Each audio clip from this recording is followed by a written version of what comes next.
Olá, meu amigo, minha amiga, vamos refletir na palavra do Senhor hoje falando sobre a Sexta-feira Santa. Alguém hoje me perguntou: por que vocês cristãos evangélicos não se abstêm da carne no dia da Sexta-feira da Paixão? Eu estava explicando para a pessoa, debaixo da palavra de Deus, porque a palavra do Senhor nos revela tudo que o Senhor Jesus pensava. E o Senhor Jesus nos instruiu aqui no capítulo 15 de Mateus, no versículo 11, dizendo assim: o que contamina o homem não é o que entra na boca, mas é o que sai da boca. Isso sim contamina o homem. Nós sabemos que o que a gente comer vai fazer bem para o nosso organismo. Não importa se você comeu ovo, bacalhau, carne de frango, carne vermelha, não faz diferença o que entrou para o seu organismo. Você se alimentou, glória a Deus por isso, em tudo dai graças. Mas o Senhor Jesus está falando que quando sai da nossa boca murmuração, ingratidão, palavrões, xingamentos, palavras que ferem o outro, e isso é preocupante, é isso que faz mal, que contamina. E contamina a pessoa e às vezes todo um grupo, porque a pessoa sai falando o que acha que deve falar, ofende, magoa e as palavras não voltam vazias. As pessoas magoadas ficam feridas, talvez vão guardar rancor, traz toda uma confusão naquele meio e vai contaminando as pessoas com tristezas, mágoas, depressões, angústias. Isso realmente é preocupante. Mas eu gostaria de comentar com vocês sobre a morte do Senhor Jesus. Mas antes disso, teve um momento que Jesus perguntou aos seus discípulos quem as pessoas diziam que o Senhor Jesus era. Quem era o Filho do Homem? E Pedro, porque eu quero comentar sobre Pedro. E Pedro falou para ele assim, Jesus perguntou para ele. Aí Pedro falou assim: tu és o Cristo, o Filho do Deus vivo. E Jesus respondendo disse-lhe: bem-aventurado és tu, Simão Borjona, porque não foi a carne e sangue quem te revelou, mas meu Pai que estás no céu. Pois também eu te digo que tu és o Pedro, e sobre esta pedra edificarei a minha igreja, e as portas do inferno não prevalecerão contra ela. Que coisa linda, né? Então Pedro ele teve esse entendimento que Jesus era o Deus vivo. Mas logo em seguida, o que acontece? Jesus vai falar para Pedro que Jesus vai morrer. E a atitude do Pedro foi uma atitude muito... O Pedro era muita emoção. Então o Pedro resolve falar com Jesus sobre isso. Aí Jesus fala para ele assim, deixa eu achar aqui que eu acho que eu fiquei me perdida. Jesus se revelou a ele. Desde então, começou Jesus a mostrar aos seus discípulos que convinha ir a Jerusalém e padecer muito, e pelos anciões, os principais dos sacerdotes, dos escribas, e ser morto, mas que ele ressuscitaria no terceiro dia. E Pedro, tomando de parte, começou a repreendê-lo, dizendo: Senhor, tem compaixão de ti, de modo nenhum te acontecerá isso. E Jesus, olhando firme para ele, disse: para trás, Satanás, que me serves de escândalo, porque não compreende as coisas que são de Deus, mas só as coisas que são dos homens. E eu acho que é esse entendimento que nós precisamos. O Pedro, no primeiro momento, reconhece que Jesus é o Deus vivo, e logo em seguida ele fala para Jesus que Jesus não podia morrer. Pedro não entendia o plano de salvação, que era preciso que Jesus morresse para que os nossos pecados fossem levados sobre ele, para que Jesus, ao ressuscitar ao terceiro dia, o véu que nos separava do Pai fosse rasgado, e que a partir daquele momento nós chegaríamos a Deus através do Senhor Jesus, e que naquela cruz o Senhor Jesus levou sobre si as nossas dores, os nossos pecados, que nos permite chegar até Ele através da oração, da leitura da palavra, porque Ele se revela diretamente a nós, como nós já falamos aqui anteriormente. Não espere profetas falando isso e aquilo, não. Busque na palavra que o Senhor vai falar diretamente com você. E neste plano de salvação, uma coisa, na última ceia, o Senhor Jesus, ele foi traído. Ele ia ser traído, ele já sabia disso. Mas ele não estava muito preocupado com isso, não, porque ele ia cumprir aquilo que estava dentro desse plano, que ele morreria e ressuscitaria.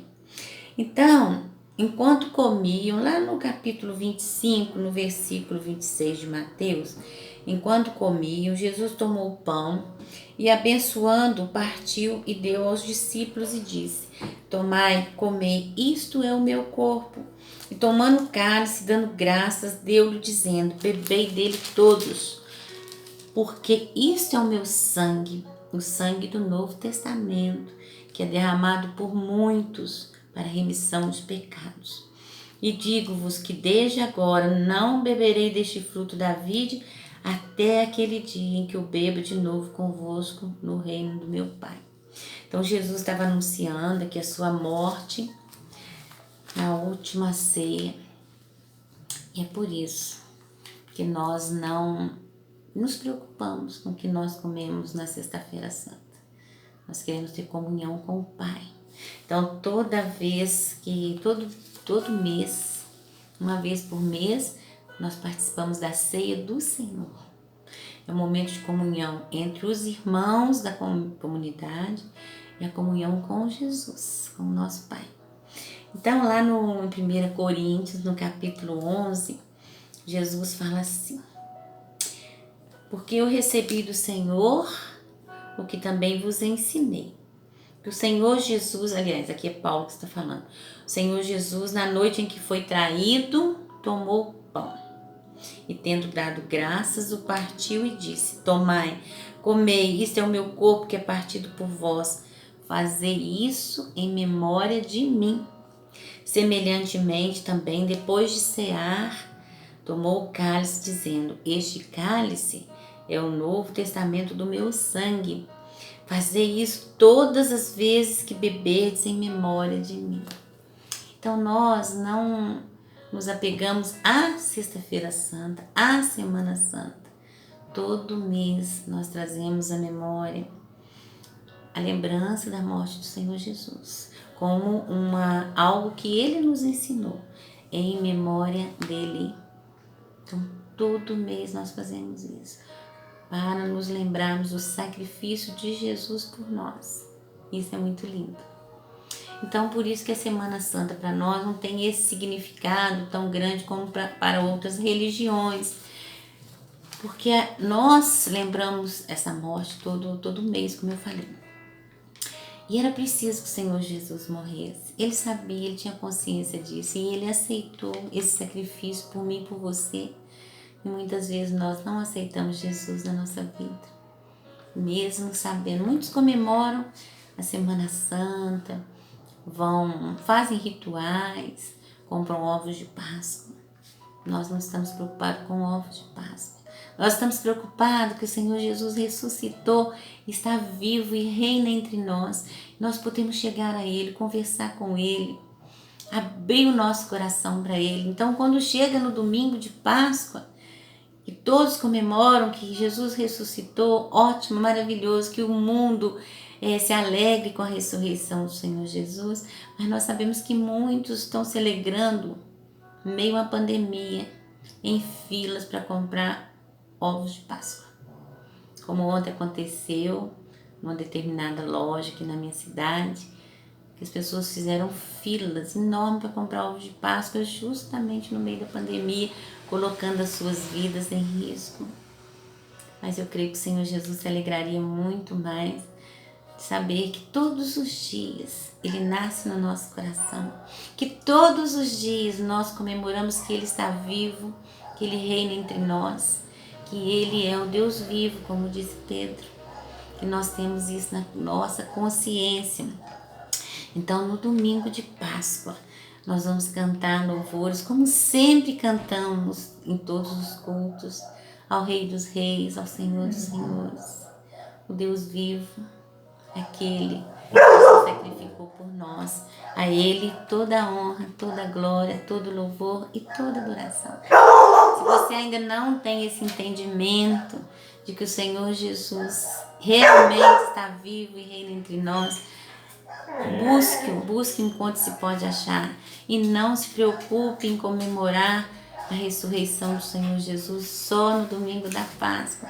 A Páscoa é uma passagem do mal para o bem, da morte para a vida.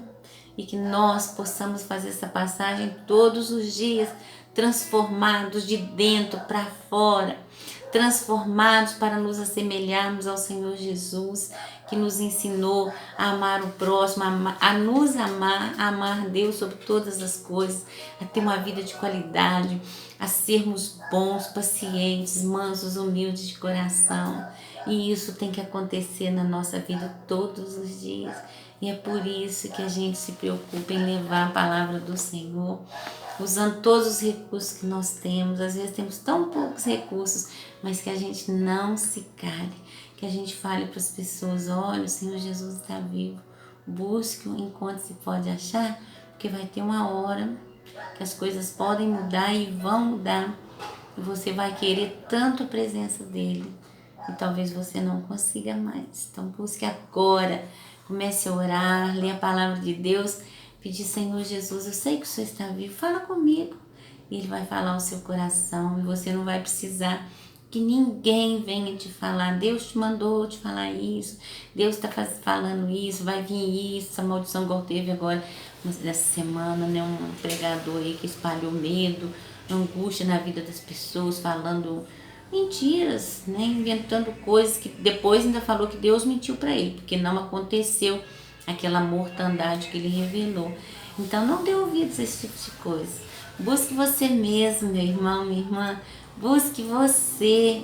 Busque intimidade com o Senhor Jesus, que Ele vai ter o maior prazer de se revelar a você, de mudar a sua vida, de mudar a sua história. Que você seja muito abençoado em nome de Jesus. Que você tenha saúde, paz. Que o seu entendimento espiritual se abra, seus olhos espirituais, seus ouvidos espirituais, para que você aprenda a ouvir a voz do Senhor Jesus, olhar para o mundo com o olhar do Senhor Jesus. Que a sua mente seja a mente de Cristo. Uma mente cheia de amor, uma mente que entende os planos do Pai. Nós estamos aqui, mas nós não somos aqui. Somos estrangeiros nessa terra, que o nosso lugar é na eternidade ao lado dele. Amém? Um beijo no seu coração.